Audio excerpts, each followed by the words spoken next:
Bogdaj, moji mladi prijatelji. Ja, danes je sreda in prav poseben praznik, brezmadežno spočetje Device Marije. Če še niste bili pri maši danes, je kar potrebno, da greste. No, naslov našega adventnega koledarja pa je danes misijonar Glas rahlega šepeta. Ja, minoresi, o njih smo včeraj brali, so postali tako popularni, da so strani slovenskih izseljencev dobili celo vabilo za 3-mesečno turnejo po ogromni Avstraliji, ki se nahaja na čisto drugem koncu sveta. Mnogi so bili mnenja, da je ta turneja malce prevelik zalogaj. No, vsem pomislekom in dvomom navkljub pa so se minoresi pogumno odpravili na pot. In na koncu se je turneja izkazala za izredno velik uspeh. Bila je pravo misijonsko potovanje. Ogromno so koncentrirali, snemali in z glasbo oznanjali Jezusa po vsej državi. Bili so prave zvezde. A pri vsem pestrem in bučnem dogajanju, ki je spremljalo glasbeno turnejo, je Miha nenadoma doživel nekaj izjemnega. Lahko bi rekli, da je zaslišal glas rahlega šepeta. Ta glas mu je nežno, a jasno velel: pojdi v misijone.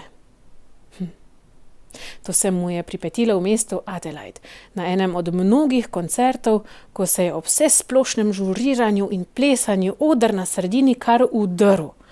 To so ga pa res morali težko žurirati, kaj ne? Ja.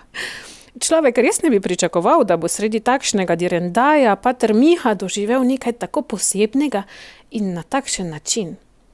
Kaj pa je bil ta glas rahlega šepeta? Lahko bi rekli, da je bil neke vrste božji dotik. Podoben šepet je verjetno zaslišal že starozavezni prerok Elija, ko je sredi divjega viharja, potresa in ognja zaznal Gospoda šele v nežnem glasu rahlega šepeta. Kaj je potem storil Elija?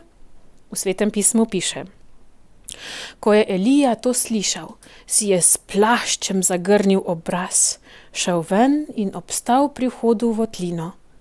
In glej, nagovoril ga je glas. Ja, podobno si je tudi pater Miha zagrnil obraz. S čim si je pater Miha zagrnil obraz? Je mar nosil plašč sredi tople Avstralije? Ne, dragi otroci. V resnici si ni zagrnil obraza. Da si je zagrnil obraz, pomeni, da o tem ni povedal nikomur, niti svojim domačim. Vse je zadržal zase. To, kar je takrat pater Miha doživel, je bilo neizmerno zaupno srečanje z Bogom. Tem doživetjem, dragi moji, pravimo mistična izkustva. To so zaupna, intimna srečanja z Bogom, ki so tako močna, da jih nobena beseda ne more razložiti. Skoraj vsak človek v svojem življenju doživi vsaj kakšno mistično izkustvo. Nekateri, sicer so zelo redki, pa to doživljajo bolj pogosto. Tem ljudem pravimo mistiki. In kar je pri mistikih najbolj zanimivo, je to, da o svojih izkušnjah sploh ne morejo govoriti.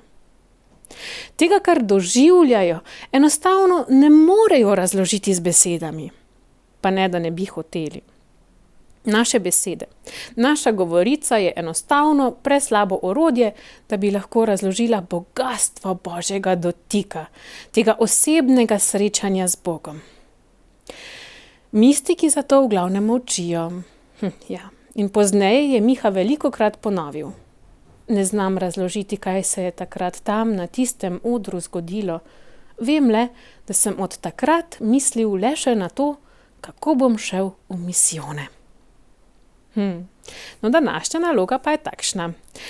Preberi v starozavezni prvi knjigi Kraljev v 19. poglavju odlomek od 8. pa do vključno 16. vrstice. Torej, prva knjiga Kraljev, 19. poglavje, odlomek od 8.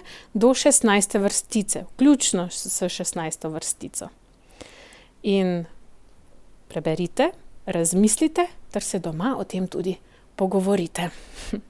Z Bogom do jutri.